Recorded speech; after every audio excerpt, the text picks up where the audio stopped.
Hi friends, അസ്സലാമു അലൈക്കും. എന്നതാ നമ്മളെ ഡേ 8 ആണ് കേട്ടോ. എന്നത്തെയും പോലെ എന്നും ഹോർലിക്സും അതുപോലെ തന്നെ പഴവും കാടമുട്ടയാണ് കേട്ടോ ഇന്നത്തെ ബ്രേക്ക്ഫാസ്റ്റ് ആയിട്ട് കഴിച്ചിട്ടുണ്ടായിരുന്നത്.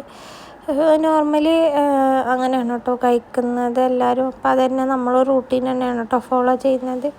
പിന്നെ പഴം വാട്ടിയിട്ട് കഴിക്കാറുണ്ട്, പക്ഷേ ഈ മോർണിംഗ് തന്നെ ഓയിൽ കഴിക്കേണ്ട വെച്ചിട്ടാണ് കേട്ടോ പഴം ബോയിൽ ചെയ്തിട്ട് തന്നെ കഴിക്കുന്നത്.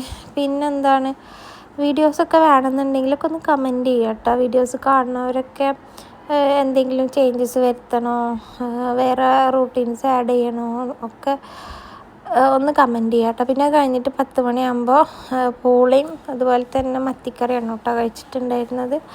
ഞങ്ങളുടെ നാട്ടിൽ കപ്പ പൂള എന്നൊക്കെ പറയും കേട്ടോ. അപ്പോൾ ഓരോ നാട്ടിൽ എന്താണ് പറയാമെന്ന് ഒന്ന് കമൻറ്റ് ചെയ്യുക കേട്ടോ.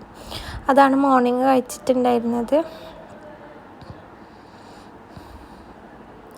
അത് കഴിഞ്ഞ പാട് ഉലുവ ഇത് കുടിക്കാണ്ടായിരുന്നു കേട്ടോ. അപ്പോൾ അതാണ് കേട്ടോ കുടിച്ചത്. ഒരു 12 മണിയാകുമ്പോഴാണ് കേട്ടോ അത് കഴിച്ചത്. അത് കഴിഞ്ഞപ്പോൾ കുറച്ച് ഗ്രേപ്സ് ആഡ് ചെയ്തിട്ടോ, കാരണം ബ്ലഡ് ഇല്ലാത്ത കാരണം നന്നായിട്ട് ബ്ലഡ് വെക്കുന്ന സാധനങ്ങൾ കഴിക്കാൻ പറഞ്ഞിട്ടുണ്ടായിരുന്നു. അത് കഴിഞ്ഞ് ഉച്ചയ്ക്ക് നമ്മളിവിടെ പൂരാണ് കേട്ടോ. അപ്പോൾ ഉപ്പച്ചി മീൻ കൊടുത്തിട്ടുണ്ടായിരുന്നു, കിങ് ഫിഷാണ് കേട്ടോ കൊടുത്തിട്ടുണ്ടായിരുന്നത്. അപ്പോൾ ആ ബിരിയാണിയാണ് കേട്ടോ ഉമ്മ വെച്ചിട്ടുണ്ടായിരുന്നത്. അപ്പോൾ ഇന്ന് സ്പെഷ്യലായിരുന്നു കേട്ടോ.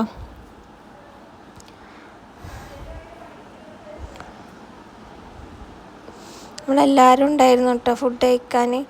നല്ല രസമുണ്ടായിരുന്നു കേട്ടോ. അത് കഴിഞ്ഞിട്ട് 4 മണിയാകുമ്പോൾ ചായ കുടിച്ചു. അത് കഴിഞ്ഞൊരു പീസ് കേക്കാണ് കേട്ടോ കഴിച്ചത്. ഇന്ന് ബേബിക്ക് നമ്മൾ ഒരു ചെറിയ ഫോട്ടോഷൂട്ടിന് കേക്ക് വാങ്ങിയിട്ടുണ്ടായിരുന്നു. അത് കഴിഞ്ഞിട്ട് ചായയും പഴമാണ് കേട്ടോ കഴിച്ചത്. പിന്നെ ഒരു ഗ്ലാസ് കൂവപ്പൊടി കഴിച്ചിട്ട് യൂറിൻ ഇൻഫെക്ഷന് വരാതിരിക്കാൻ വേണ്ടിയിട്ടാണ് ഇത് കുടിക്കുന്നത്. പിന്നെ നൈറ്റ് ഒരു കഷ്ണം പൈനാപ്പിളും അതുപോലെ തന്നെ റൈസ് തന്നെയാണ് കേട്ടോ നൈറ്റും കഴിച്ചത്. അപ്പോൾ വീഡിയോ ഇഷ്ടപ്പെട്ട എല്ലാവരും ലൈക്ക് ചെയ്യുക, ഷെയർ ചെയ്യുക, സബ്സ്ക്രൈബ് ചെയ്യുക. വീഡിയോസിൽ എന്തെങ്കിലുമൊക്കെ ആഡ് ചെയ്യണമെങ്കിൽ അതും പറയാം കേട്ടോ. എന്തൊക്കെ ആഡ് ചെയ്യണം, എന്തൊക്കെ ആഡ് ചെയ്യണ്ടെന്നൊക്കെ. Thank you.